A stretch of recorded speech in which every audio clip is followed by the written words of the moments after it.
My name is Adel Kibasumba. Adel Kibasumba. I speak Kinyamulenge fluently or Kinyarwanda fluently. But I am intentionally speaking English in a very big gathering of a Banyamulenge community here in the Dayton, Ohio. Because many of the stories that you are hearing, many of them, 99% of them know about it.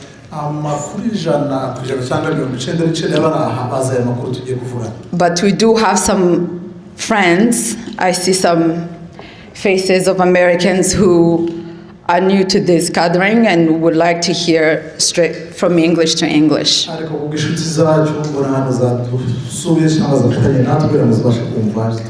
I know you guys took a great time of your life just like to sit here morning until evening to hear our stories, so it's only fair that we at least do this in English once.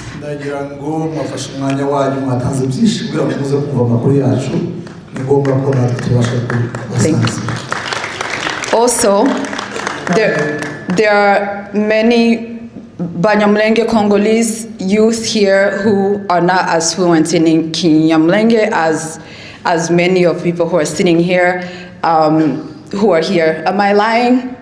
We have so many of them.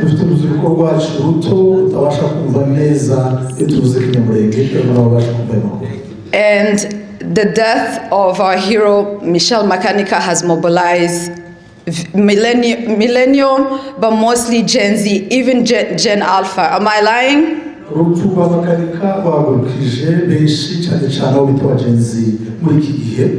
Na Gen Alpha, nukuvuga abana bafite nk'imyaka 8, 9, 10 no kugeza no ku 13 n'ine gutyo. Abana b'imyaka 13 guhera ku myaka 13 abona aba Gen Alpha n'aba Gen Z kuva ku myaka uzabishura hejuru. Abo rero nibo ba Makanika bazaza. Abo ba Makanika dutegereje. Oza Makanika zaroweni. So yagiye, so dugomba gutangira gukomeza kubaka legacy yiwe. He's no longer with us, but we are building his legacy. And so mbere ntaratangira kuvuga, before I begin to speak, mu Kinyamulenge reka nsabe famille ya General Rukunda Makanika. I would like to ask the family of Makanika. Muzubairo byanyu tubahaye pole. Your honor, we just give condolences. Abari hano nabari ahandi hose. Those who are here and those who are far from here. Hari abarimo kudukurikira online already.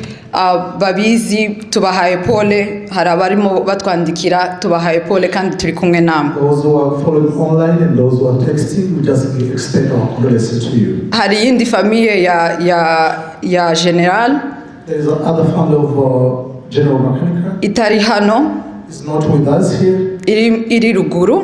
They are on the field in Yambere. Iyo ni Twigwaneho. Those are Twigwaneho. Abo nibo bana biwe nyuma ya famille yanyu munsi yanyu. They are the children of General Makanika as well.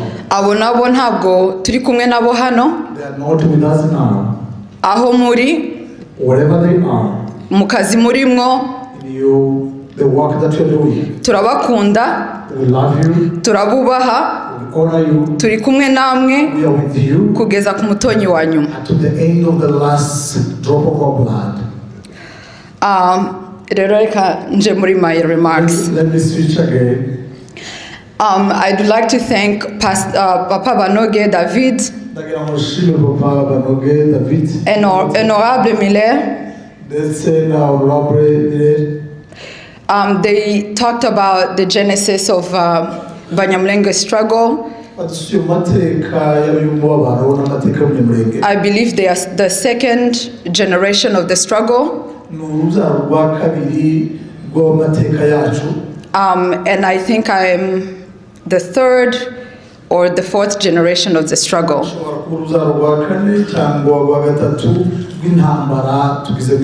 And when I speak, I'm not only speaking for me, I'm speaking for many people in my generation. Many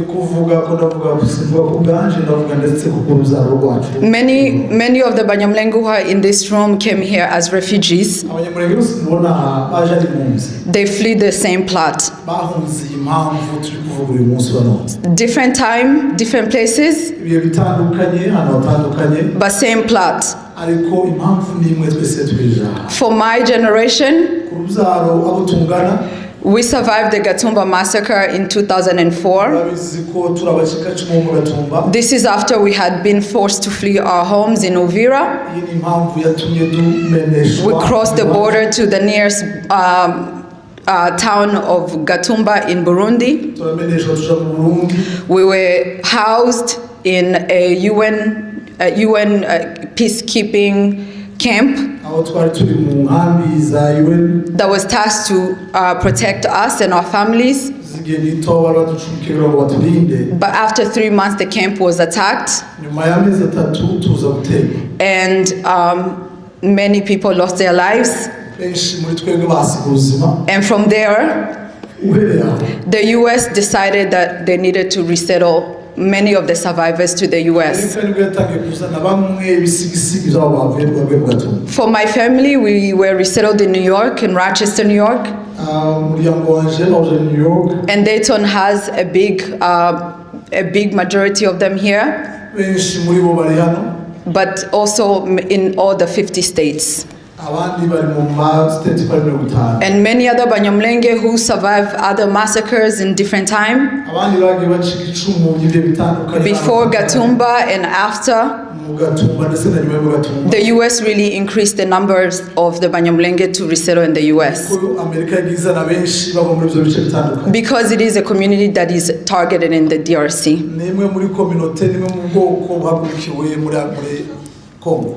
And so we are here. Fast forward in 2019, most people here were just minding their business, building their families. When again the targeting of Banyamulenge who were remaining in the whole plateau, this is in the outskirts of Uvira mountains. This is originally where the Banyamulenge come from. We're being targeted again. And so this is where my life begins with the Lieutenant General Lukunda Makanika. We are different in age, but same struggle. He was working. He was a colonel in the government forces. I was here as a mother with my second-born child. I was a nurse. Like many of people here, were also doing the same thing. Like how Michelle was in a different province, serving the country. And so when the targeting happened in the whole plateau, there was no gathering like this. There was no meeting, there's no strategic meeting that happened. Everyone felt that they needed to do something. For him, he left the military and went to defend the people. That's what he knows. And for us, what did we have? Some income. So we need to organize to be with people who are being targeted in the DRC. At that time, I was leading the community organization. And so we needed to organize and help people in a humanitarian way. And when he arrived there, it was not a direct link. We did. no ntabwo twakoranye ngo tuhuze umugambi. siwe twakoranaga umugambi. Yagiye yitumye kubera ko umutima we wamutumye gutabara. N'abanyamurenge bari muri diaspora nabo barebye uko babigenza, niho twakomeje umugambi wo kwigwanaho nk'uko ababyeyi bacu mbere batubwiye mu mateka. So this is the third generation yo kwigwanaho, and so niyo mpamvu navuze ngo reka tubwire fourth and the fifth generation yo kwigwanaho mu Cyongereza. Abantu bazaba bafite uburyo bwabo bwo kwigana icyo gihe, ariko tugomba kubabwira amateka. And so nagiriwe umugisha mwinshi wo kuba muri iyo generation yo kwigwanaho. Iyi ntwari muri icyo gihe nayo ihagurutse kuvuga ngo igwane ku bwoko. Ukuntu yagiye, ukuntu yoganizinze abasore kugira ngo bagwane ku babyeyi, uriya mwuka wiwe, spirit ya Makanika, the spirit of his name is not Makanika. His name is Michel Rukunda Makanika. Sorry, Michel Rukunda. And Elias is Makanika. It really means he's a mechanic. It means mechanic, and then in Kinyamurenge we kind of twisted and said Makanika. As you said, he went empty-handed. He did not take anything from the armed forces. He just said, I could not stand this. I could not sit here, get paid, having a colonel in the armed forces, while my parents, my aunts, my nephews being killed. And so when he got there, he became a mechanic to engineer the youth, to organize them, to say before they could kill your wife, you have to defend them first. And so, like the previous speakers had said in the previous sessions, all the armed groups in the region formed an alliance against us, against Banyamulenge, and they were all supported by the government. And we are the minority, mind you. And you have all the other tribes mounting an alliance based on identity to exterminate one minority group. In this situation, here in the diaspora, it was a moral compass for us to organize ourselves, to help our loved ones because their houses were being burned, health centers were being destroyed, they were being internally displaced, they needed a humanitarian assistance. Our government was siding with those who were killing us. Our government. And so we had to be our own UN. We had to be our own humanitarian service. And so he had to also defend the community. And so his spirit really inspired me. Even though we didn't work with him hand in hand, but we worked with those people that he was supporting, he was protecting. And that is still the situation today. He really organized and made sure people were protected. Even in that situation, he never fought against the government. He only wanted to protect his loved ones. The armed forces were in Minembwe. He was in the outskirts fending off the militias. But many times Like we said, the armed forces supported the militias by giving them tactical gears, training, ammunition to attack us. But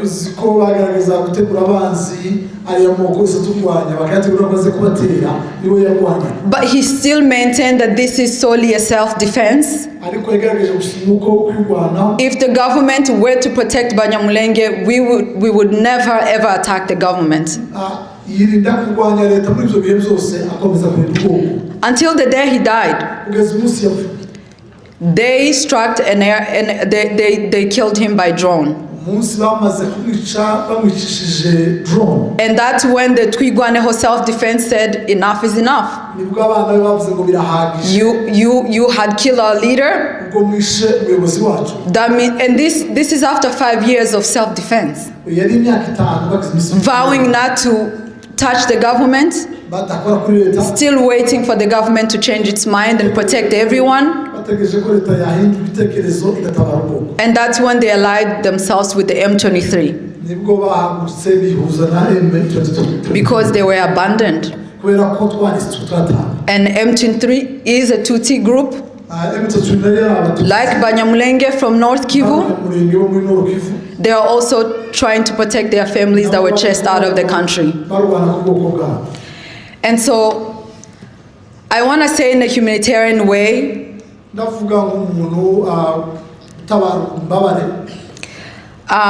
we've tried to mobilize even doctors to go to Minembwe. They were targeted and killed on their way. Humanitarian aid, trunks, anything that could get to Minembwe was destroyed on its way to Minembwe.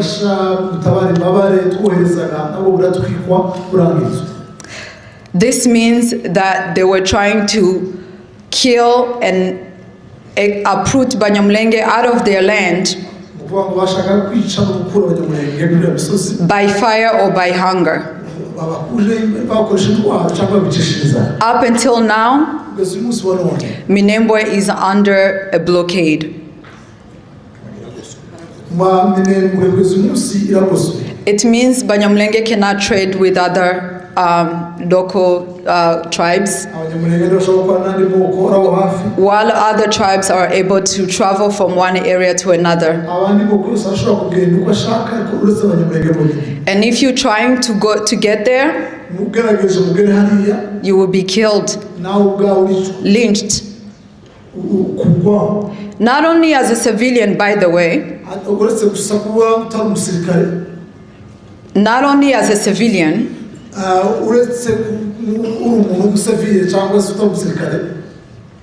even if you are an armed serviceman, the fact that you're Munyamulenge, you'll be taken out of the car, lynched. These things have happened over the course of the 8 years of this struggle. And so, what I'm saying is that Banyamulenge have been abandoned for many, many years. This is the third generation, like I said. But we have refused to surrender. And that's what he said, that we will defend ourselves until the very last drop of blood. And we are so grateful for everyone who has stood with Banyamulenge and the whole plateau, so that they do not surrender. Reka nshimira Abanyamulenge cyane. They babaye abatabazi. They have been defending and also supporting themselves mu buryo bwose. Different ways. Mu gihe abantu bose babakuyeho amaboko, when all people were just left them, mwabeshejeho ababyeyi banyu, you stood up and they support your family. Ino myaka yose, for all these years, kugeza n'uyu munsi. Up to now. Ntimugacike intege. don't quit. Nubwo intwari yacu yadusize Even though Makanika died, ndetse n'abandi bose yajanye nayo and the other people died with him, n'abandi baracarimo bagenda, and others still dying. ariko ubu niwo murage twasigiwe. But this is legacy. Ntitwatoye kuba abanyamurenge, We didn't choose to be who we are. n'Imana yabishatse. God chose us, and Imana yabishatse izatugwanirira the God who created us will nimba protect twebwe us tutirekuye. if we don't quit. Icyo nje nobasaba But I can ask you, ni ubumwe. it's unity. Ndabizi ko dufite abatuvuyemo We have people who left us, bakorana n'umwanzi kuko batekereza yuko hari ubukiriro. who are now working with our enemy. Abo ngabo ko tubazi, We know them, ariko se twebwe but for us, dusigaye muri uyu murongo wo we kwigwanaho. are still defending ourselves. Ndabasaba kugira ngo tugire ubumwe. What would like to ask you to be united? Ibintu byose bito bito byotuma tutagwanira hamwe Now, small things that can divide us, tubyoroshe, make it easy, tubigire ubusa, put it aside, tugwanire hamwe, and fight together. kuko intsinzi yacu ya mbere You know, our defeat nuko twagwanye turi umwe, is just unity. duciye mu bintu byinshi mwagiye mukora, And different ways, ari ugutanga umusanzu, supporting ari ugutabara mu buryo bwose bushoboka, the way you supported you, in any way you supported, ari ubuvugizi. advocacy. Ibyo nibigaragaza yuko turi bamwe. That shows that we are one. Sintekereza ko hari ubundi bwoko bwo sustaining a struggle imyaka 8 bwonyine hatariho external support. Can't imagine other tribes in the community that can support. Ibyo nibigaragaza yuko hari ubumwe, That shows that we are one. ariko ntago biri enough. But it's not enough. Hari abantu bamwe bakora abandi bakumva yuko bireba We abandi. still have people who are not supporting. Twese biratureba. It's for all of us. Ndashaka gushimira abamama ku mwihariko. I want to thank our women. Mwarakoze Thank you so much. bayobowe na mama Anastasie. By our leader, Mama Anastasia. Uriya ni mudacogora niko namwita, She never gave up. mu kuorganizinga abadamu She always no organized. kubaganiriza no kubashira hamwe. Talk to them, put them together. Turabasaba kugira ngo mukomeze noneho mube hafi y'abasigaye. Continue supporting those. Abasigaye ruguru ni imfubyi, Those who were in with them. ni imfubyi batakaje umubyeyi. They no longer have. Ababyeyi murabizi kurera imfubyi uko bimeze, Women know how to. mugomba noneho kurushirizaho kurushaho. Do more. Ndabibwira abamama ariko ndabibwira mwese n'ababyeyi n'abana, I'm telling men, the young men, mureke dukomeze twegerane, let us be united. tubumwe, Let's be one. ariko ubu nyine kandi ntituri twenyine, And let me tell you. twagize n'abandi ntitukiri inkeho, Now we have other people. dufite abandi dufatikanyije urugamba People that are one. kandi nabo turabashimira. We thank them as well. Sinzi muri Bible ukuntu babyita, I don't know in the Bible how they iyo call it. urugamba rwakomeraga When the war is very hard. abantu barahagurukaga kuri Joshua In the book of Joshua, bakazamura amaboko people rose and kugira ngo raised their hands bakomeze abari ku rugamba, so they can have kandi urugamba rurakomeye those bunyine who are fighting mu minembwe. in Minembwe. Ntekereza yuko bari bashakaga kuburizamo kino kintu ca Gideon, They wanted to stop. bari bashaka gufata minembwe turimo hano, They wanted to ariko barananiwe, But up to now, ntibazanabishobora. they will never. Rero reka mbasabe mwese muhaguruke, Let me ask you to stand. tuzamure amaboko, All of us raise our hands tuyatunge mu minembwe, bakomeze urugamba kugeza dutashe. Muzamuhaguruke mwese. Amen. Mu minembwe ni When east, is Minembwe this? este, It's okay. so tuyatunga amaboko, We are going to raise our hands and support those people in Minembwe. turavuga twese ngo kwigwanaho We're going to say defend ourselves. ni ubuzima, It's a life. kuko iyi ni generation turimo yacu ya gatatu. In a third generation, Abagenzi the Gen Z n'abagena alpha and Gen Alpha, muzaba muri generation ya gatanu. we are going to be generation 5. Ahari ntibizaba bimeze gutya, It will be the same. ariko kwigwanaho kuzakomeza. But defend Reka ourselves. twese rero dutunge amaboko, Let's just show our hands over there. dutekereza abari mu minembwe ubu nyine kuri no mu Rwitsankuku Remember those people in the Kwibuka, ni Masisi, in Masisi, Walikale, Walikale, hose muri Eastern Congo. places in those areas. Tuvuge ngo kwigwanaho Defending ourselves. ni ubuzima. It's a life. Twese tubisubiremo rimwe, 1, 2, 3. kwigwanaho ni ubuzima.